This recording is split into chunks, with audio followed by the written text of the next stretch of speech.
안녕하세요. 여러분의 상속메이트 최혜리 변호사입니다.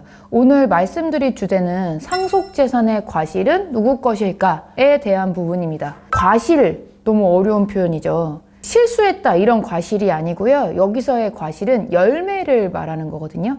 상속재산이라는 나무가 있는데 이 나무에 열매가 막 달린다는 거예요. 그 열매가 뭐야? 임대료 같은 걸 얘기하는 거거든요. 그럼 이 임대료가 누구한테 귀속되느냐 이런 부분에 대해서 말씀드리려고 하는 것입니다. 대부분은 문제가 안 되죠. 왜냐하면 상속재산 분할 협의를 빨리 한다면 그때 협의한 내용대로 나누면 되는데 언제 이게 굉장히 문제가 되느냐? 상속재산 분할 심판을 하거나 아니면 유류분할한 청구 소송을 해서 굉장히 오래 지속적으로 과실을 나눌 수 없는 경우 이게 되게 문제가 되는 것입니다. 상속재산 분할 심판을 해서 이제 공유 지분으로 딱딱딱딱 나뉘었다고 생각을 해보세요. 구체적 상속분에 따라서 공유 지분으로 나뉘어진 경우에는 그 지분에 따라 부동산에 있는 임대료를 산정해서 지급하면 되니까 문제가 되지 않습니다.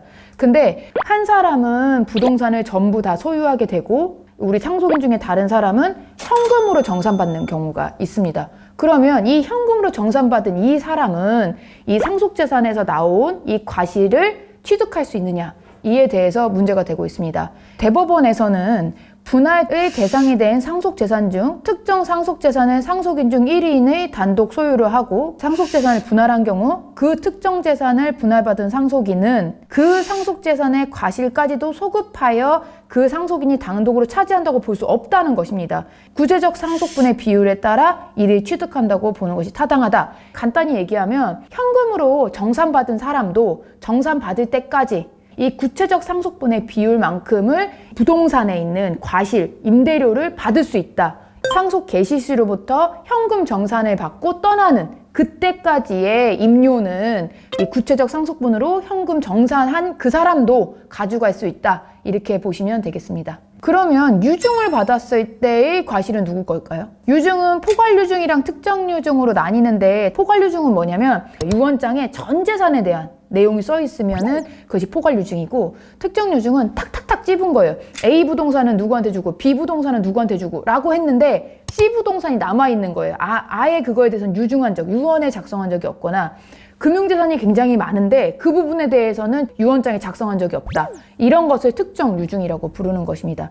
민법 1079조는 수증자는 유증의 이행을 청구할 수 있는 때로부터 그 목적물의 과실을 취득한다. 그러나 유언자가 유언으로 다른 의사를 표시한 때만 그렇지 않다. 이렇게 써 있거든요. 그러면 무슨 얘기냐면 유언자가 이 부동산은 장남한테 준다. 다만 부동산에 대한 임료는 어머니가 살아있을 땐 우리 어머니한테, 우리 배우자한테 준다. 이렇게 작성될 수 있잖아요. 이런 경우를 제외하고 그냥 뭐 장남한테 준다 했으면 우리 아버지가 돌아가신 날부터 계속 그 부동산에 관련된 임료는 장남이 가져갈 수 있다는 것입니다. 그거는 문제가 안 되는데 언제 문제가 되느냐? 유류분 반환 청구권을 행사할 때요. 유류분 반환 청구권자가 유류분 하려는 그 토지에 대한 임료는 가져갈 수 있느냐 없느냐 이것도 또 문제가 될 수 있습니다.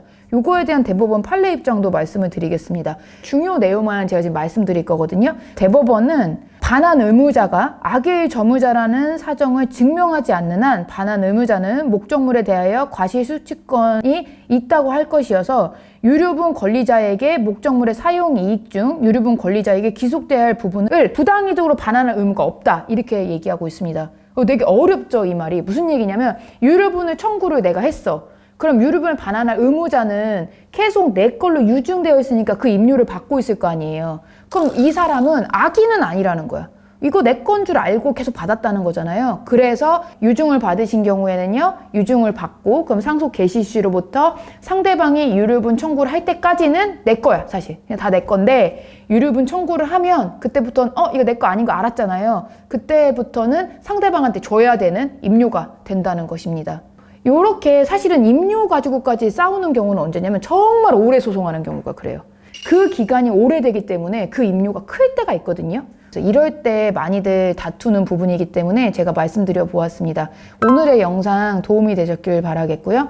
구독과 좋아요 눌러주세요. 감사합니다.